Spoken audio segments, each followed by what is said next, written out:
Ils se vendent et s'achètent pour une cinquantaine d'euros. Certains des esclaves retrouvés dans des usines de briques de la province pauvre du Shanxi n'avaient que 8 ans. Ils seraient près d'1 millier. Selon la télévision d'État chinoise, ces jeunes ont été kidnappés dans des gares et des arrêts de bus de la province du Henan avant d'être revendus comme esclaves à ces briqueteries de la province voisine. Des parents d'enfants enlevés ont aidé les forces de police à rechercher les disparus. Le petit train vient de passer son chemin de fer de la routine. Crapuleux, t'as forcé des gosses à jeter la tétine. Brisé, des parents culpabilisent, remettent leur éducation en cause, s'accusent de laxisme. Quand ton fils à caractère ne parle plus, te regarde dans les yeux, ses yeux secs ne pleurent plus. À chaque anniversaire, des cadeaux deviennent des bombes, des bougies plantées dans son cœur et non pas dans le gâteau. La gomme n'efface pas ce que l'on écrit avec de l'encre. L'avenir d'un enfant ne vaut pas un sac de bombes. Pour mon reportage, ce n'est pas en ville que ça se passe, mais dans la brousse. À l'aube, il faut faire 3 heures de route chaoteuse pour rejoindre les plantations de cacao. Il fait encore nuit, mais j'aperçois déjà 2 gamins. Bonjour. Qu'est-ce que vous faites? Ils nettoient la récolte de cacao. Leur âge ? 8 ans, peut-être moins. Quand leur mère voit ma caméra, elle leur demande d'arrêter. Dans cette plantation, une dizaine de gamins savent parfaitement ce qu'ils ont à faire. Ils ramassent les cabosses que leurs parents font tomber au sol, jusqu'à 10 kilos, portés sur la tête. C'est pas trop lourd ? Dans leur vie, y a pas de guerre, y a pas de sous, y a pas de haine. Ils glissent de bonheur sur le toboggan de la misère. Leur idole, c'est pas Seviou, c'est Dora l'exploratrice. Pour eux, ceux qui gouvernent le monde, c'est pas Bush, c'est le roi lion. Y a pas de tribunal dans leur monde, ils jugent personne. Du Sénégal à l'Amérique latine, c'est la même console. Aucune manipulation dans leurs paroles, dans leurs films. Y a pas de passage de pub, ils ne jouent pas un rôle. Le bac à sable en guise de terrain de chasse, on ne leur envoie pas l'armée quand ils jouent à cache-cache. Y a aucun coup de feu à la balle aux prisonniers, même si quand tu veux te libérer, faut quand même te toucher. Dans leur vie, y a pas de guerre, y a pas de sous, y a pas de haine. Ils glissent de bonheur sur le toboggan de la misère. Sa tête dépasse à peine le bord de la fenêtre. Dans ce quartier de Rabat, personne n'y a jamais prêté attention, sauf un homme, un voisin, qui a fini par parler et prévenir Najia, depuis longtemps militante de la protection de l'enfance. Si elle se rend sur place aujourd'hui, c'est dans l'espoir de sauver Hakima, une fillette de quelques années seulement employée comme domestique par un couple de fonctionnaires. Non, il ne m'a pas dit son âge. Je lui ai demandé, mais elle a peur. Je crois qu'elle a peur.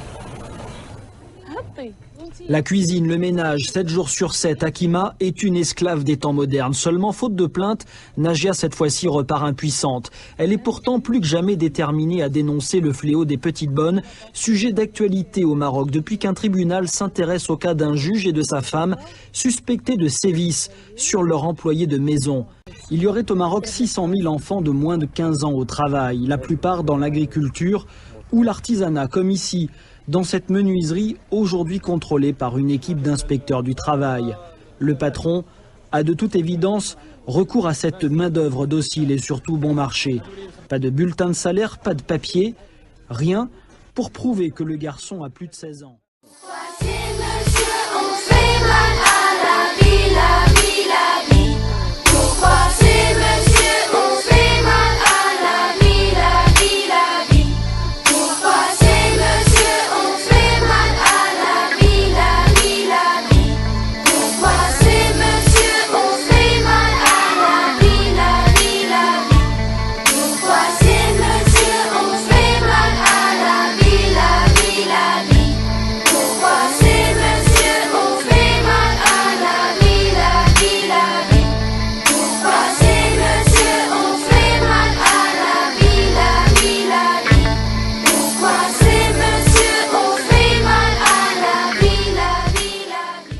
À l'étranger encore, notre enquête maintenant sur le scandale des enfants de la guerre. C'est l'autre visage du dénuement des réfugiés qui ont fui la Syrie. Les enfants que vous allez voir et entendre ont 12 ans, 10 ans, 8 ans parfois. et ils appartiennent à une génération sacrifiée. Les bancs de l'école ne sont plus qu'un souvenir. Beaucoup sont réduits à l'état de main-d'œuvre bon marché dans les ateliers de Turquie. Reportage de nos envoyés spéciaux Stéphanie Pérez, Bruno Giraudot. Petit à petit, c'est une image qui est devenue familière en Turquie. Des enfants qui travaillent dans les magasins, sur les marchés, à l'heure où ils devraient être à l'école. Des enfants grandis trop vite. Elles sont bien sucrées, mes pastèques. Ils sont syriens. Avec leur famille, ils ont fui leur pays et le groupe État islamique, qui contrôle la région là-bas dans la plaine, à quelques kilomètres à peine de l'autre côté de la frontière. Nous sommes dans un quartier un peu à l'écart du centre-ville, une rue banale, et pourtant, il suffit de pousser une porte comme celle-ci pour se rendre compte qu'ici, eh bien, il y a des dizaines d'ateliers clandestins comme ceci. Ici, on fabrique des jeans, et ce sont essentiellement des enfants qui sont derrière les machines à coudre, des enfants qui travaillent 8 à 10 heures par jour. Parmi les employés, tous syriens, voici Ali, 12 ans. Et son petit frère, Yazan, 10 ans. Ils ont troqué leurs stylos contre de gros ciseaux de couture. Et les jeux de leur âge contre les gestes automatiques des ouvriers à la chaîne.